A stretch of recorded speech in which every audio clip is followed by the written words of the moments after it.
എന്തൊരു ചൂടല്ലേ? അതെ, ഭയങ്കര ചൂട് തന്നെ. പെട്ടെന്ന് വീട്ടിൽ ചെന്നിട്ട് വേണം കുളത്തിൽ പോയൊന്ന് കുളിക്കാൻ. ഏത് കുളം? എൻ്റെ വീട് എത്താറാകുമ്പോൾ ഒരു കുളമുണ്ട്, അവിടെ പോയി കുളിക്കണം. എടാ, നീ അപ്പൊ ഒന്നും അറിഞ്ഞില്ലേ? എന്താ അറിഞ്ഞില്ല? ഇങ്ങനെയുള്ള വെള്ളത്തിലൊന്നും കുളിക്കരുത്. അതിനകത്തൊരു കുഞ്ഞു ജീവിയുണ്ട്. കുളിക്കുമ്പോൾ അത് നിന്റെ മൂക്കിൽ കയറും. മൂക്ക് വഴി അത് തലച്ചോറിലെത്തും. എന്നിട്ട് തലച്ചോറ് തന്നും. അങ്ങനെ മരിച്ചു പോവും. ആണോ? ഇതൊന്നും ഞാൻ അറിഞ്ഞില്ല. അതെ, ആ ജീവി ഉണ്ടാക്കുന്നതാണ് അമീബിക് മസ്തിഷ്ക ജ്വരം. അത് വന്നാൽ ആരും രക്ഷപ്പെടില്ല.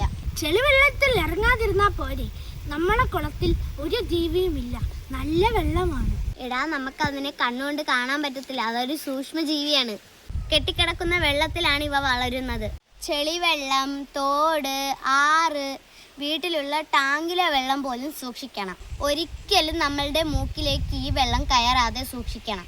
ഓ, അപ്പോൾ ഇതുപോലെ ഒരുപാട് ജീവികളുണ്ടോ വെള്ളത്തിൽ? അതെ, ഒരുപാട് ജീവികളുണ്ട്. അതുകൊണ്ടാണ് പറയുന്നത് തിളപ്പിച്ചാറ്റിയ വെള്ളം മാത്രമേ കുടിക്കാവുള്ളെന്ന്. അപ്പോൾ ഇതിനെ എങ്ങനെയാ ഒന്ന് കാണാൻ പറ്റുക? അതൊരു സൂക്ഷ്മജീവിയാണ്. കാണാനൊരു വഴിയുണ്ട്. നീ വാ.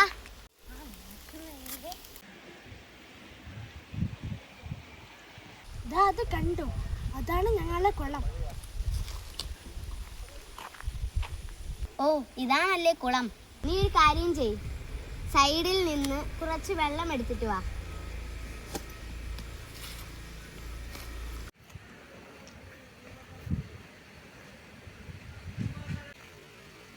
വെള്ളം എടുത്തിട്ടുണ്ട്. ഈ വെള്ളം ഞാൻ ഇനി സൂക്ഷിച്ചു വച്ചേക്കാം. നാളെ നമുക്ക് ടീച്ചറിനെ കാണിച്ചിട്ട് നാളെ നിനക്ക് സൂക്ഷ്മജീവിയെ കാണിച്ചു തരാം.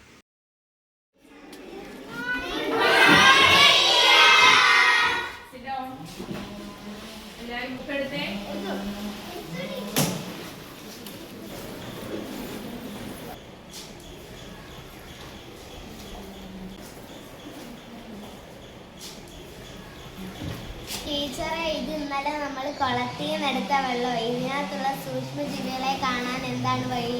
അതിനെന്താ, നമുക്ക് ലാബിൽ പോയിട്ട് അവിടെ മൈക്രോസ്കോപ്പ് ഉണ്ട്.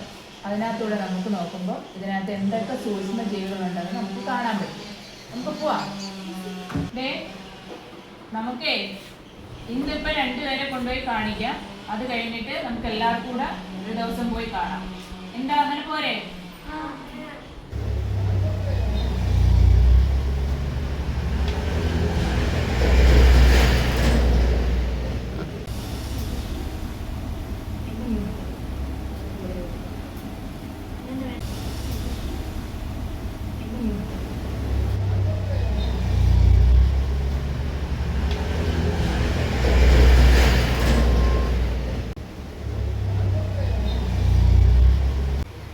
കണ്ട് കുറെ ജീവികളെ കണ്ട്.